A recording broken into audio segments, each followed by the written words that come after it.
Prevention. My name's Dr. Nancy, and as a dentist, I know better than most people about preventing cavities and tooth decay. What about prevention for any sicknesses or illnesses? We all have choices, and due to a lack of awareness or knowledge, some of us make poor choices. It's a privilege for me to introduce Dr. Joel Wallach. He has co-authored 10 books with his wife, Dr. Milan. He's been a naturopathic doctor for the last 30 years. He's been a veterinarian for almost 50 years. His world-famous Dead Doctors Don't Lie audio CD has sold over 160 million copies worldwide. And he talks every day, 2 hours on a radio talk show, Monday to Friday, about health and answers questions from the public world over for the last 16 years. He's done over 20,000 autopsies on animal and human. He's a postdoctoral comparative pathologist. He's done 10 million lab chemistries.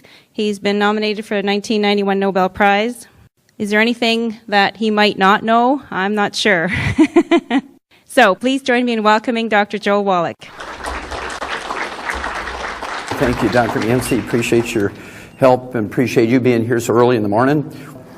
And as both John and Dr. Nancy said, this is a choice. We cannot save everybody, even though we'd like to do that.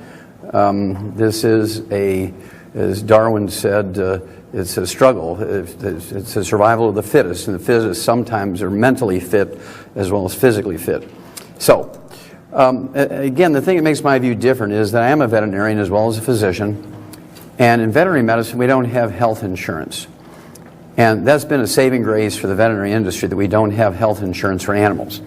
There's no law requiring medical doctors to cure you when there's a cure available, so they don't. They've learned how to game the insurance system, whether it's Health Canada or private insurance, whether it's Social Security and Medicare in the United States or private insurance. They've learned how to game the system. And they have learned how to use the patient as an ATM machine. We don't like to say that. We don't like to believe that. In our heart of hearts, we'd like to believe that the medical system works because they're altruistic and they're out there trying to help people, and they get rewarded because they're doing good things. Of course, that's the way it was many years ago, but not today, unfortunately. And I'm going to use some things that are proofs, because if I were just to say these things, you'd say, this guy's been doing something funny, sniffing glue or something, right? So we're going to start out with this, which is a cover story, Time Magazine, December 2008, the sorry state of American health, and you could also add the sorry state of Canadian health. All right? The sorry state of American and Canadian health. Despite advances in medicine, Americans and Canadians are less healthy than we used to be. The next generation, our kids, are going to be worse off.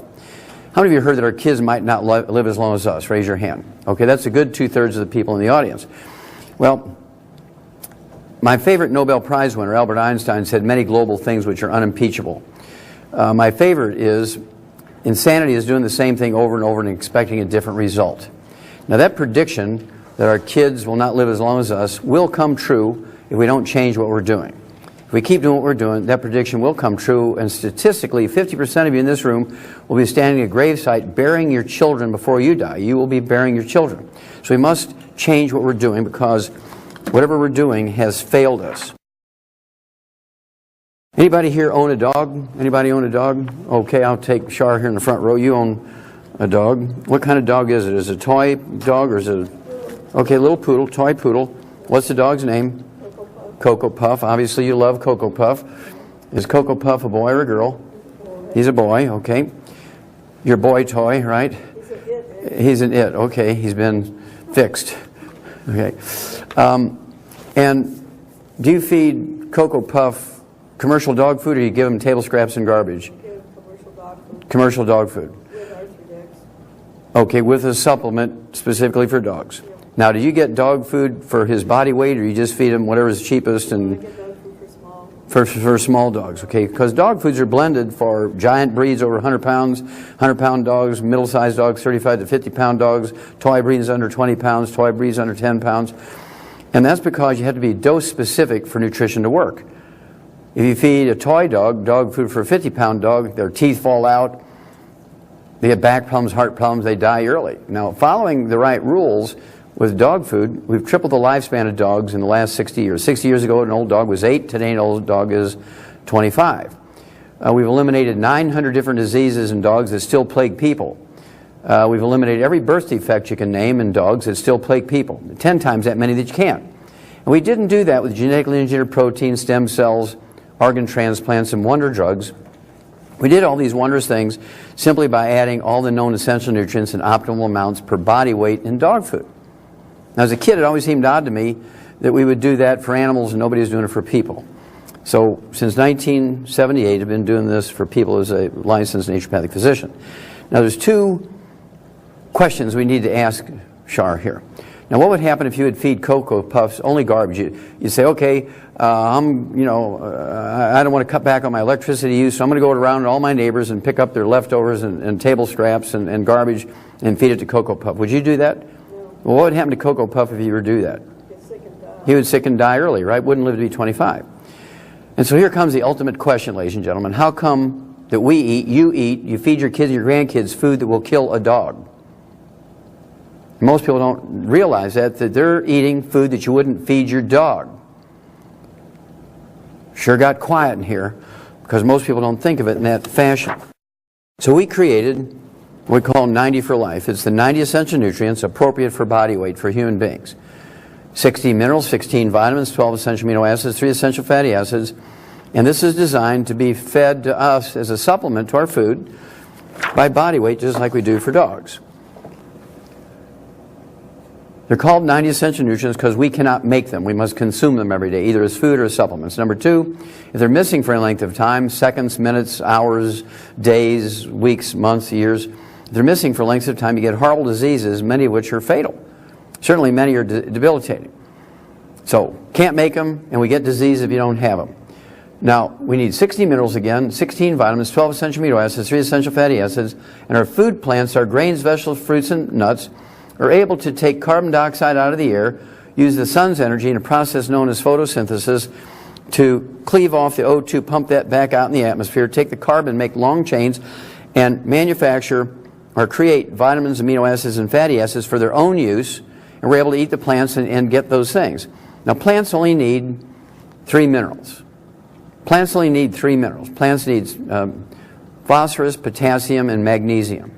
Magnesium makes chlorophyll, makes the leaves of the plant green. Okay? Able to use the sun's energy.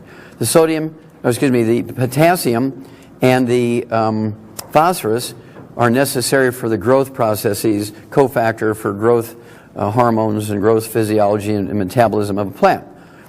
And so those are the 3 minerals plants need. We as vertebrates, all vertebrates, whether you're a hummingbird or a snake or a human being or a gorilla or an elephant or a giraffe, rat, doesn't matter, we all need the 60 minerals. And so if you eat a pretty good slice of organically grown multigrain bread, baked with love by the pastor's wife in the church on Sunday, you're 57 mineral short. That's why there's no flourishing colonies of third-generation vegans. Find me a third-generation flourishing colony of vegans where there's hundreds of giggling kids running around. There are none. Not because veganism can't work, it's because nutritional minerals do not occur in a uniform blanket around the crust of the earth. They occur in veins like chocolate and chocolate ripple ice cream. And so some people luck out, and by dumb luck, they set up farms where there's minerals in the soil. Everybody else who gets cheap land or whatever, suddenly they don't get much. All right, and they're in trouble. This is a cornfield in western Nebraska, not too far southwest of here.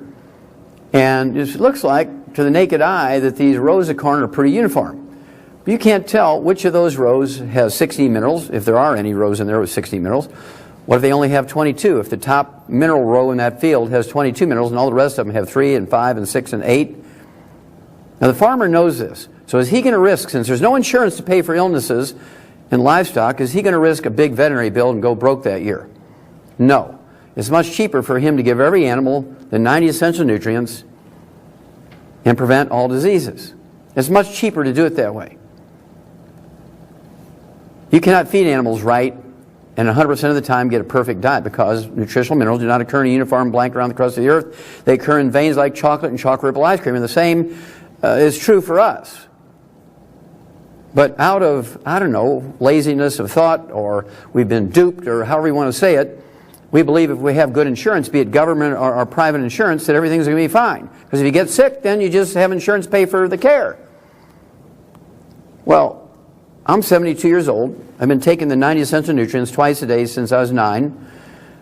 I haven't been to a doctor in 64 years. I haven't been sick in 64 years. I don't have a single health problem. I've never been on a prescription medication. If everybody was like this, guess what? There would be no medical profession, because there would be nobody paying medical bills. Do you understand what I'm saying? We have to be responsible for this, because the doctors are enjoying insurance too much. They use you as an ATM machine.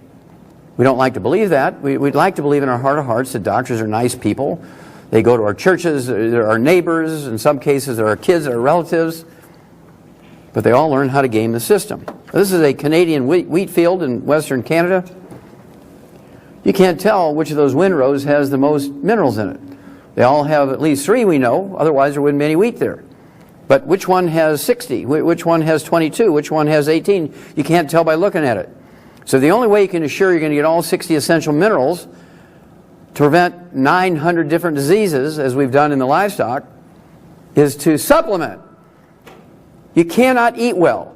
Organic foods do not give you more nutrition. All they do is guarantee less chemicals, a lowered chemical load. Reduce your risk of cancer from too many chemicals. That's a good thing. But it's not the only thing. There's nothing worse than lowering your chemical load by eating organic at a high price and then dying of a heart attack because you ate food that didn't have any selenium in it. Raise your hand if you've ever heard that Brazil nuts have lots of selenium in it. Well, that's a lie. Brazil nuts don't need selenium. Brazil nut trees don't need selenium. So how can you look at a Brazil nut and tell me how much selenium is in there? Are you prepared to risk cheating your kids and your grandkids out of 25 to 50 years of healthful life, risk having them die of a heart attack or liver cirrhosis, get cataracts and go blind, get cancer because they didn't have enough selenium because you're giving them Brazil nuts because some clerk in a health food store told you you're getting plenty of selenium in Brazil nuts? Bam! You're dead. That's a test for heart health. This is a satellite picture from 100 miles up of agricultural land in Southern California. This is the Salton Sea, which is about 1/10 the size of the Great Salt Lake in Utah.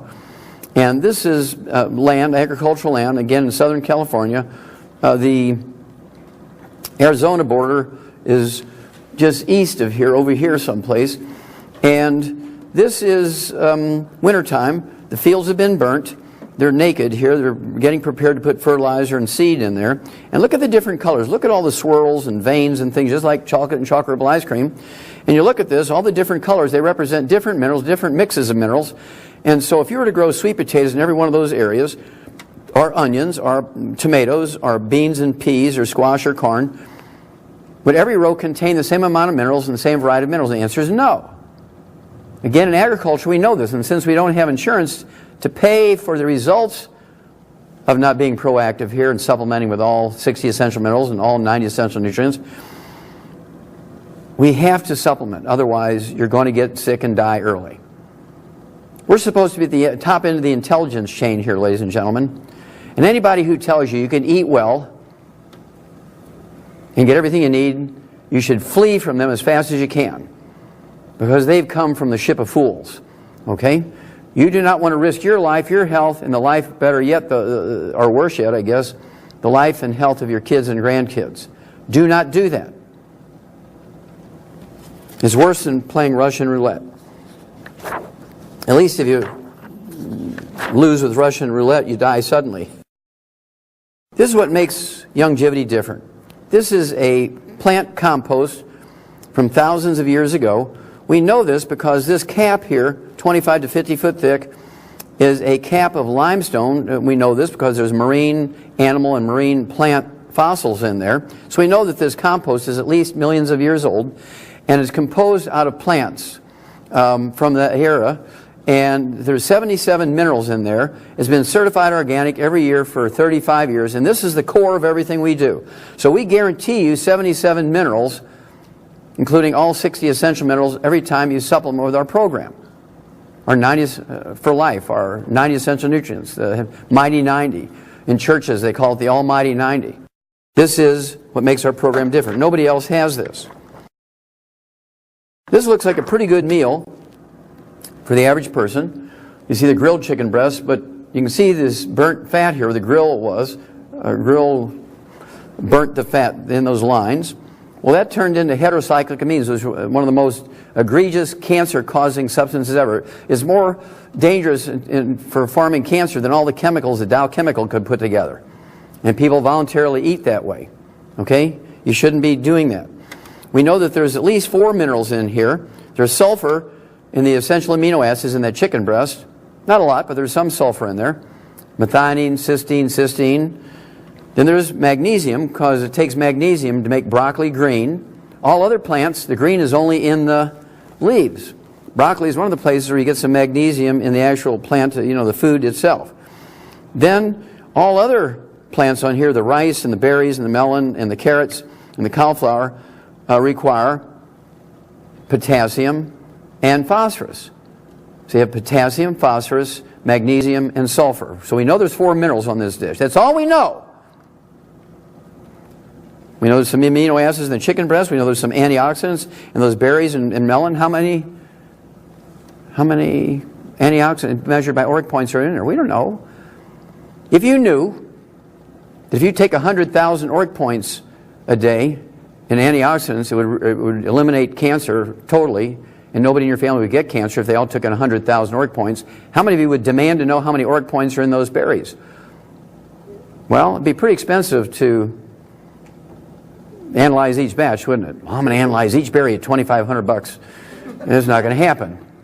Okay? And so what's going to happen is, as you'll see in a moment, we have products that 2 units of the product, which are about the size of a pat of butter, have 33,000 ORAC points.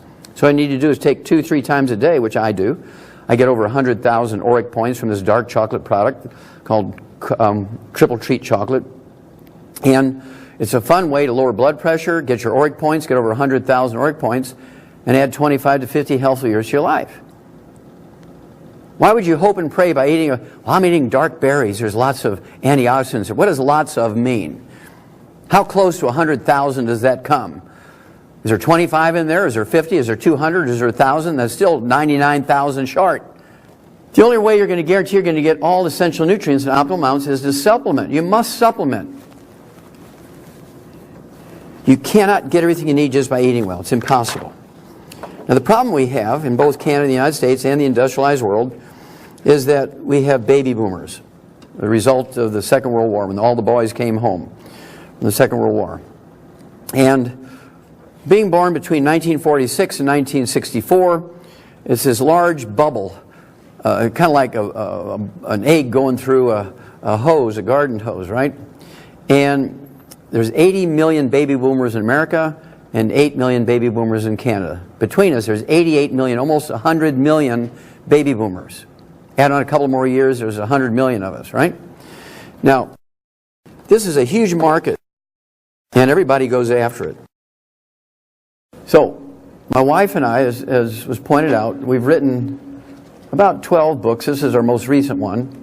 It's called Immortality. What we did was we went through big universities, anthropology departments, through the National Geographic, 60 years of National Geographics, and picking up information on the longest lived cultures on Earth. We put them all in this book. I was surprised that they didn't take all the long-lived cultures that they featured on cover articles and put them in one publication, one magazine. They didn't do that, so my wife and I did. We gave them plenty of credit, but they should have done it a long time ago, so we put all 20 of the longest-lived cultures in the world that they've done great stories on over the years. Plus, we had a lot of stuff from the agricultural departments of the countries they came from, plus universities in those countries where they did anthropological studies on them. First of all, the top 20 longevity cultures are all third world cultures. Not a single first world or industrialized culture that's in the top 20 longevity cultures. I found that kind of amazing.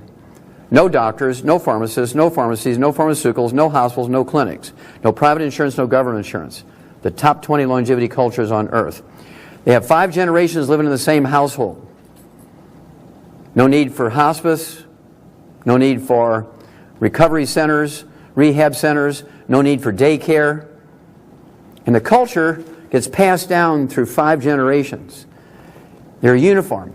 As a result, they have 40 times the 100-year-olds we have here in North America. Between Canada and the United States, we have 100-year-old per 10,000, according to Harvard and McMaster medical schools. We have 100-year-old per 10,000.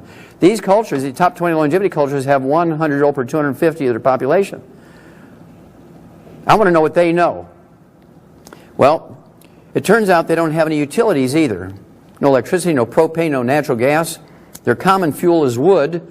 So we put a fire here on the cover of the book, Immortality, to fire icon to show that that was very important to longevity. Now, why would that be important? Anybody raise your hand if you went to your grandpa's house and he still had a wood stove? Anybody remember wood stoves? Am I the only one? Okay, there's just, I don't know, 10% of the people in the audience still remember wood stoves, okay? And what did Grandpa do with the wood ashes? Where did the wood ashes go every morning? Into the garden. Now, wood ashes are not ashes. All the carbon in the wood was burnt, and the powder that's left are the minerals that the tree sucked up out of the ground. Now, are all wood ashes, a.k.a. plant minerals, all over the world, are they the same? No. If there's only 3 minerals in the soil, the wood ashes only contain 3 minerals. If there's 48 minerals in the soil, the wood ashes contain 48 minerals. So what would you suspect about the mineral content of the soil in these top 20 longevity cultures? They have more than 60 minerals in their soil, according to the universities in their country, their agricultural departments. I didn't have to do it. It was already done. I just knew how to ask the question. Well, they still put the wood ashes, the plant minerals, into their gardens, and they eat simple things like peas and beans and squash and sweet potatoes and corn and so forth, but they're getting those minerals from the soil recycled through themselves. All right? Now, there are places like Somalia where the average lifespan is 29. There's places like Costa Rica where the average lifespan is 90. Now, if you take a newborn baby from Costa Rica in the Nicoyan Peninsula, where the actual culture is these long-lived people, the Nicoyans, and you take that child, that newborn child, down to Somalia and feed him as a Somalian, he's going to live to be 29. You take this newborn Somalian and take him to the Nicoya Peninsula in Costa Rica and feed him as a Costa Rican, he will live to be 90. You see, everybody has a genetic potential, don't they? If you're just getting bread and water, are you going to achieve your genetic potential for health and height and speed and strength and longevity? No! You must have all the raw materials to achieve your genetic potential. And being an expert in yoga and being spiritually elevated doesn't give you minerals. Bam! You're dead!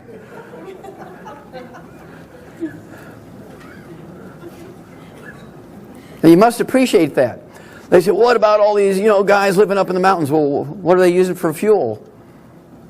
They're using wood. They just happen to live in a place with lots of minerals, right? That's why all the monks go there, because that's the place of long life. They're not dumb. They don't know all the chemistry, but they know, well, people live a long time there. That's where I'm going to live, right? Okay, it's pretty simple. Also, these top 20 longevity cultures get all 90 essential nutrients, 60 minerals, 16 vitamins, 12 essential amino acids, 3 essential fatty acids. And they all do it different ways because they live at different elevations, they live in different countries, in different longitudes and latitudes. Some live in jungles, some live in deserts. But the common thread is they all get the 90 essential nutrients, and they certainly get all 60 essential minerals. And so we tell you the recipes and the foods they grow there and the things they do to make it happen. They all live on calorie-restricted diets. How many of you heard that a calorie-restricted diet is very helpful, can help you live longer? Well, the reporters who talk about that never give you the scientific details. There is a little caveat that goes along with a calorie-restricted diet. You must have a biochemically perfect diet. The nutrition in that diet must be perfect. 60 minerals, 16 vitamins, 12 essential amino acids, 3 essential fatty acids. Then you cut the calories. You're getting optimal amounts of those 90 essential nutrients. It will double your lifespan. But if you don't have a perfect diet biochemically and you cut your calories in half, you starve to death. There's a big difference between flourishing and living a long, healthful life and starving to death. But you have to have the 90 essential nutrients. Now, these people are illiterate. They're all illiterate. The top 20 longevity cultures on earth are illiterate. So how do they know about calorie-restricted diet? It's a dumb accident. They're so poor they can only afford 900 to 1,000 calories a day. The average Canadian and American live on 2,500 to 3,200 calories a day. We take in 3 times the calories these people do. They also don't eat any of the bad things. They don't eat any fried foods.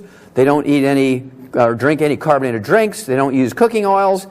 Not because they wouldn't if it were available to them, but they're so poor they can't afford these things. Who's going to build a drive-through where there's no roads, no money, no utilities? If they built it, nobody would come. And 3 guys on burros going through there every day ain't going to count, right? It's not going to work. And one interesting thing we found was they all take in 20 times to 50 times the antioxidants that the industrialized nations do. They all, as measured by ORIC points. And this was the National Geographic and the Harvard and the McMaster's longevity studies every year come out. They take in 20,000 to 50,000 ORIC points a day. Americans and Canadians on the average take in 1,500, 1,500. They take in 20 times to 50 times the antioxidants we do is actually measured by ORIC points. How many of you heard of super juices? Goji, mangosteen, things like acai berry, pomegranates, noni, maki berry, all these really weird juices. Well, this is where they came from for these long-lived people. People go visit them, want to find out if they're eating these weird berries we've never heard of. That must be their secret. And they bring them home, and everybody still die at 60. And that's because you can't bake a cake with one ingredient, can you, ladies? Now, let's say your grandma sent you her favorite recipe for an angel food cake. And you got the gold medal flour, like she said, and you got the C&H sugar, like she said, and you put in the right Land O'Lakes butter, pure dairy butter, cream, 100% cream butter, and you got the vanilla extract. You put everything in there, except you don't like eggs because you're going to be a vegan, and you left the eggs out. Would you have your grandma's angel food cake? The answer is no. You might have an angel food crepe. It'd be 1/8 of an inch thick and taste like sawdust, but you wouldn't have grandma's angel food cake.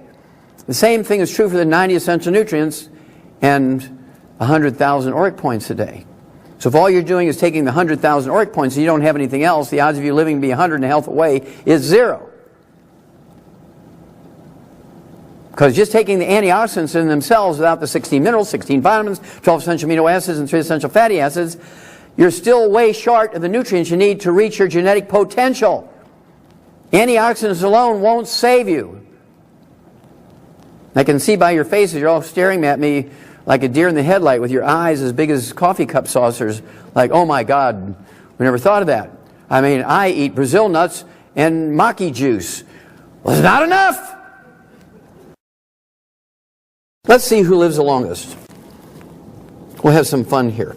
You would think if money and technology and knowledge and access to the best doctors and insurance had something to do with longevity, that billionaires, if you take billionaires as a group, as a subculture, they would have the biggest percentage of 100-year-olds, or at least average lifespans, wouldn't you? Okay. Well, Forbes magazine did that study. I thought that was the greatest. I was going to do it. And I kept writing Forbes magazine, had they ever done it? And they said, okay, Wallach, we're going to do it. So I didn't have to spend the money. This came out in 2004, and they asked the question, what kills billionaires? I thought that was great, right? And so what they did was study billionaires. They said billionaires are killed by the same unglamorous things that kill the rest of us. Heart attack, stroke, diabetes, obesity, cancer, kidney failure, because they said they use the same doctors as everybody else. Dumb!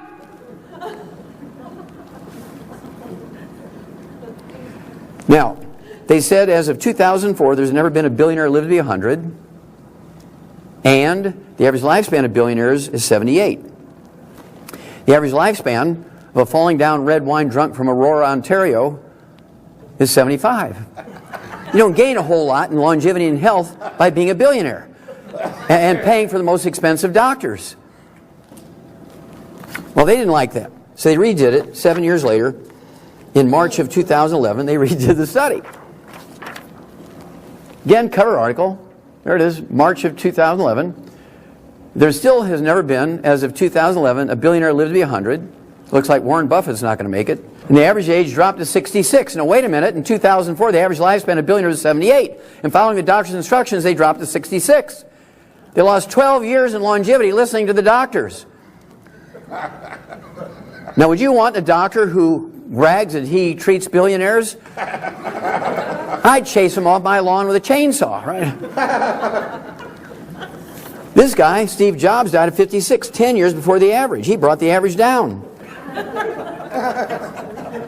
You see, he was a vegan. That's why he named his first company Apple. He was a vegan.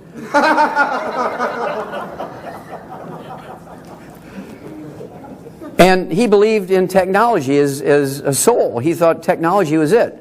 And so he thought you could take a SIM card out of his belly and put a SIM card in. I guarantee you, he had more people looking for his cure than anybody else ever on earth. There was millions and millions and millions of people, because they knew if they had found his cure, they'd be made a trillionaire, wouldn't they?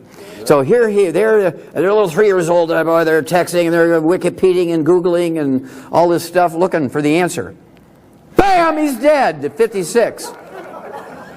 Now, Grandma was still alive, and he'd have gone to his grandmother, and she'd have given him chicken soup. He'd still be alive. But he got the best medicine that technology could offer. And that's what killed him. Let's look at athletes. How many of you think exercise is a healthy endeavor? I mean, everybody says, you know, exercise is good for you. Well, exercise is one of the most dangerous things you can do. Jim Fixx came out with the concept of personal fitness back in the 1960s, and his friends encouraged him to write his book, which he did in 1977, The Complete Book of Running. And 5 years later, when he's running in Vermont, beautiful day like yesterday, I mean, it was gorgeous, beautiful sunny day, 50 degrees, no wind, and he was running, getting ready for the Olympics. It was mid-September 1982, 5 years after this book comes out. Halfway through his race, he's about the 14th mile, bam, he drops dead of a cardiomyopathy heart attack, a simple deficiency of the trace mineral selenium. Drops dead at age 52. Well, the Journal of the American Medical Association had endorsed his book right away, so when he died at age 52 while he was running, Journal of the American Medical Association, October, the next month, 1982, they did their due diligence, which they should have done 5 years earlier before they endorsed the book. They said, while running, a man's risk of heart attack death increased by a factor of 700%. While running, a man's risk of heart attack death increases by a factor of 700%. So anybody who tells you to go out and exercise is sending you to your death. Now, why is it? You remember, there was this big hoo-ha about neck injuries and concussions, and everybody thinking we're going to have new rules for blocking and tackling, and new pads, and new helmets, and new gear, and everything. And while they were looking into that trauma part of it, they were just looking at lifespans. They go, the sports medicine doctor said, oh my gosh, we didn't realize it, but the average lifespan of a CFLer, right, a Canadian Football League player, is only 55. Well, the insurance company said, well, we're losing money. We got to triple the premiums for their life insurance. If they're dying at 55, we're losing money. We thought they lived to be 75. So we got to triple their premiums, and so they got their actuaries to crunch the numbers and look, and they said, well, that number's not right. The average lifespan of a Canadian football player and American football player is 51. That's amazing. Now, here's why. It doesn't matter what sport you play. How many, raise your hand if you know when you exercise or you do physical labor in a factory, or you're a roofer in the summertime, or you're working on roads, digging trenches, you're throwing bales of hay, you sweat. How many know you sweat when you do those activities? Okay, good. Well, when you sweat, what do people say? Drink plenty of water, right? Drink plenty of water so you can rehydrate. That's what kills you. Again, I'm getting this deer in the headlight look. Okay, now, the reason is this. When you sweat, you're not sweating out water, you're sweating out a soup. It contains every nutrient in your blood. And you replace it with water? Here you're sweating out the soup and nutrients, and you're replacing it with water. What's happening to your nutritional reserves in your body? They're going, and there's not much nutrition in your food. And if you're listening to the doctor and just eating well, hoping for the best, and you're replacing your sweat with water, what's happening to your nutritional reserves? They're going down. So a librarian lives to be 100, who never exercise, sits on their duff, right, in an air-conditioned library and do nothing. You know, they got the kids carrying the books for them now. They just one finger, they do everything on the computer. They live to be 100.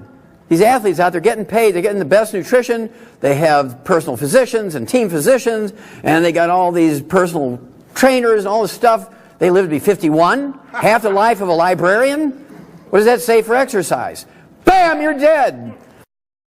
So we came up with a sports drink that has 100 nutrients in it to replace everything you're sweating out. Gatorade has 2. Bam, you're dead. So we came up with what we call Rebound.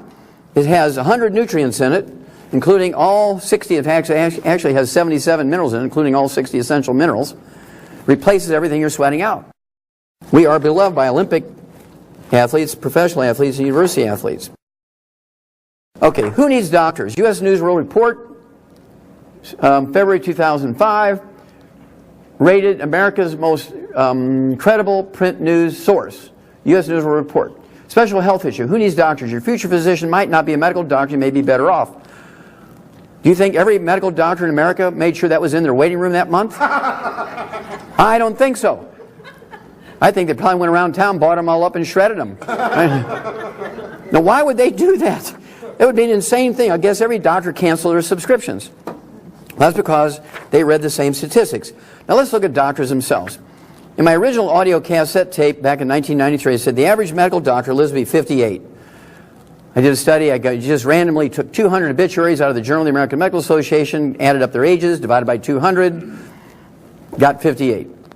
So why would you go to a group of people whose average lifespan is 58 to learn how to live to be 100? It doesn't make sense to me. They well, that can't be right. So they did their own study. They got 250,000 death certificates. Right? We went back to the turn of the 20th century. But Wallach's group was too small. The study group was too small. So they said, Wallach lied. The average primary care physician, family doctor doesn't lie at 58 like he says. We die at 56. They were so eager to show that my statistics were wrong that they failed to realize that they showed they died 2 years earlier than I said. So I'm here to apologize for giving them too many years. So again, why would you go to a group of people whose average lifespan is 56 according to their own studies to ask for health information? Bam, you're dead. Now here's Socrates, a Brazilian international soccer star. He was a medical doctor. He was a primary care physician and a soccer star. He dies at 57 of a heart attack. I mean, he had a double whammy. So he died between 56 and 58. This is out of a Michigan newspaper, March of 2012. A 111-year-old woman, this lady here in the picture, she's doing needlepoint. She works in her garden every day, oldest person in Michigan. And they asked her, what do you do to live to be 111? She says, well, I keep working. She works in the garden every day. And she says, I don't go to doctors. I thought that was great. Now, this is my favorite obituary because it tells everything. George Francis was the oldest man in America back in 2008. Died at 112. He's illiterate. A swamp rat, lives out in the swamps of Louisiana. Totally illiterate. That's his daughter in the picture reading the newspaper to him because he can't read. He just looks at pretty pictures. Right? And he just lived on a little subsistence farm, living on crawfish and fried catfish and sweet potatoes and garlic and stuff, eating like a Cajun. And the interesting thing about this obituary, the first paragraph said he lived through 19 U.S. presidents whose average lifespan was 75. U.S. presidents have at least one university degree. Many of them, because they're lawyers, have 2 and 3 university degrees. He didn't even have kindergarten. George Francis didn't even have kindergarten. Now, the medical doctors who care for U.S. presidents have at least one, actually they have 2 university degrees. Many of them have 3 and 4 because of their specialties. Their average lifespan is 56, half his age. He didn't even have kindergarten. I want to know what George knew. Why did he live to be 112? And all these knowledgeable people who know everything die at 56. How do you know they know everything? Because they tell you so before they die. Okay. Now, when they asked his daughter, when he died, when George died, they asked his daughter, what did your daddy do to live to be 112? And she said, well, he broke all the rules of healthy eating. Who came up with all the rules of healthy eating? Medical doctors who died at 56. He broke all the rules of healthy eating with a diet heavy on dairy, eggs, and lard sandwiches. Anybody know what lard is? L-A-R-D? It's pig fat! You see, this oil thing is just in the last 60 years. 60 years ago, nobody used oil in cooking or in salad dressings or anything like that. That's all relatively new. We threw the baby out with the bathwater after thousands and thousands and thousands of years of learning how to cook with cream and butter and lard and chicken fat and all that kind of stuff. And because we're so clever, we went to oils. Bam, we're dead! Because it's cooking with oils, using even cold pressed oils at room temperature in the refrigerator that inflame your arteries and cause clogged arteries and stroke and heart attacks. Oils kill. Sure got quiet in here again. I can always tell that. Deer in the headlight look. You want to kill yourself? Cooking extra virgin olive oil. Cooking coconut oil. Take a tablespoon of it twice a day. You'll kill yourself. It'll be a long, painful death. You want to kill yourself, just shoot yourself in the head. Get it over with quick. At least be merciful. Now, the longest lived person I believe is the actual age is this gal here from Indonesia. And she's actually 159 now. 2 years ago, she's 157. She's still alive. She was born in 1853. And we know this from her birth certificate and her baptismal records from her church in Indonesia. It's a Dutch Reformed church in Indonesia. Now, I guarantee you she has not yet reached her genetic potential. Very few people reach their genetic potential for longevity. That's why my wife and I, because of 88 million baby boomers between Canada and the United States, are coming up with all these diseases, and we have to save as many people as we can. Linus Pauling had 2 unshared Nobel Prizes. He died at 93, began taking mixing bowls full of vitamins and minerals when he was 20 years old because his passion was nutrition. He never got a Nobel Prize for his interest in vitamin C, but he got his first Nobel Prize for doing research into the nutrition of enzymes, the nutrition of genes, and the nutrition of chromosomes. And while he was receiving his first Nobel Prize, he said, you can trace every sickness, every disease, and every ailment to a mineral deficiency, because even genes will not work without mineral cofactors. You can take the perfect genes from a 2,000-year-old person, put them in a bucket of saline, say, okay, genes, make me a person who's going to live to be 2,000. Them genes ain't doing nothing, because they need raw materials. Just like a factory. You can have the most modern factory with robots and computers. If there's no labor in there, and there's no utilities, there's no energy going in there, and there's no raw material or parts going in there, can that factory make anything? The answer is no. The same thing with your genes, which are just a blueprint. If you don't have the raw materials like nutrients as substrates for the genes to make something, you're doomed. Okay? So he was quite correct. You can trace every sickness, every disease, and every ailment to a mineral deficiency. Obesity is a disease of deficiency. It is not a disease of excess.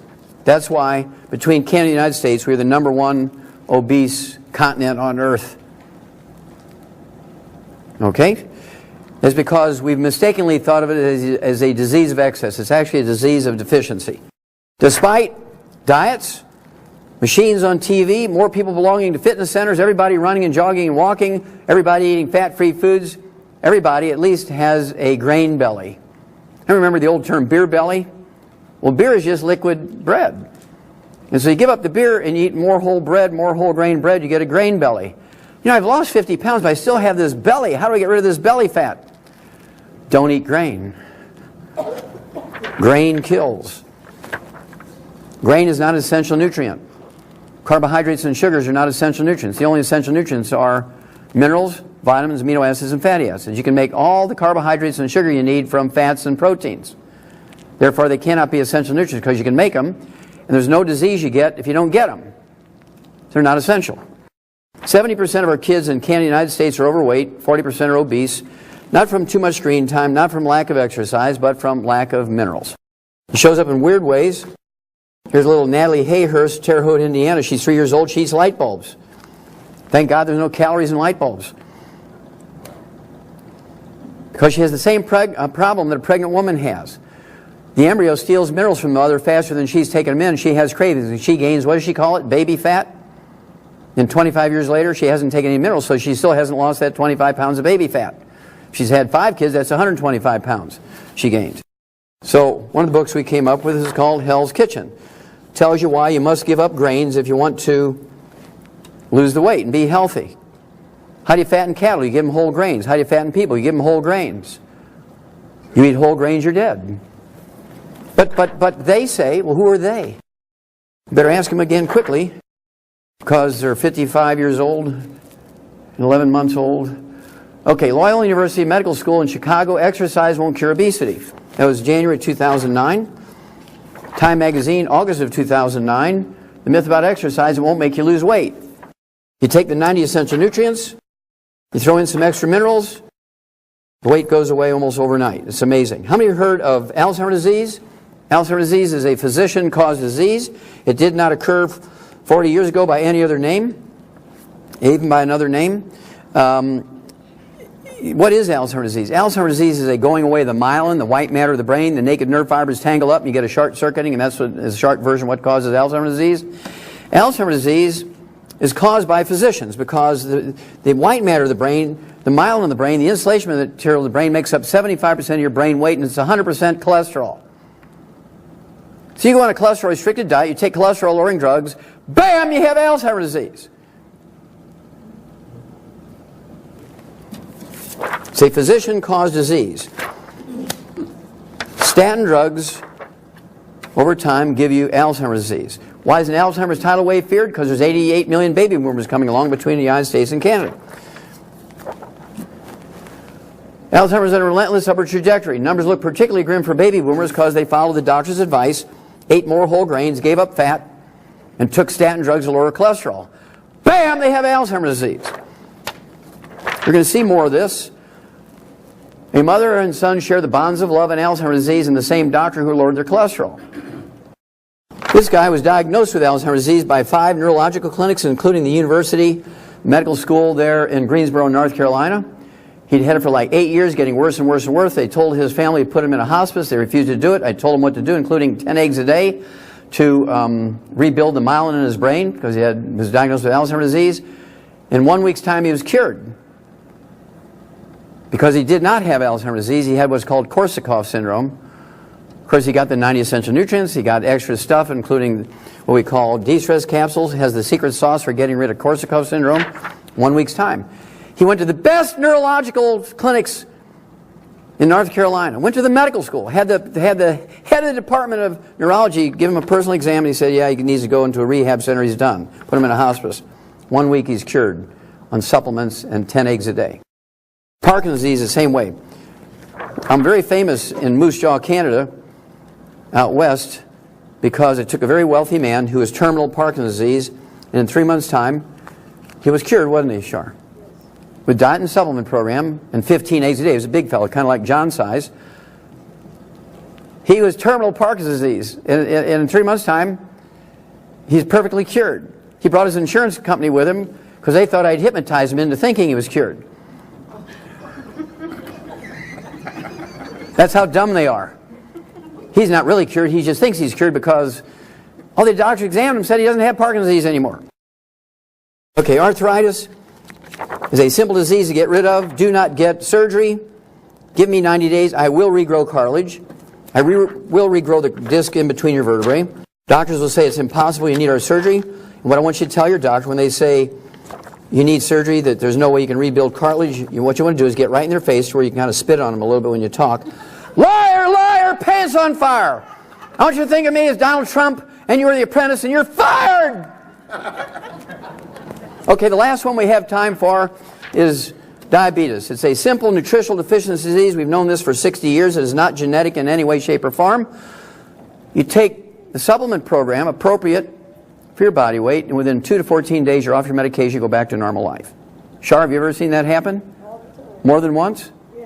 You ever seen people who are on the foot amputation list get off the foot amputation list? Yes. You ever see people who, they've sold their property, they're going to move in with their family because they know they've got months to live with terrible diabetes after 25 years. And how did he exit the stage? Jumped off a 4-foot stage, and he was supposed to have his feet amputated 3 months earlier. He's running around showing everybody, I got my feet, I got my feet.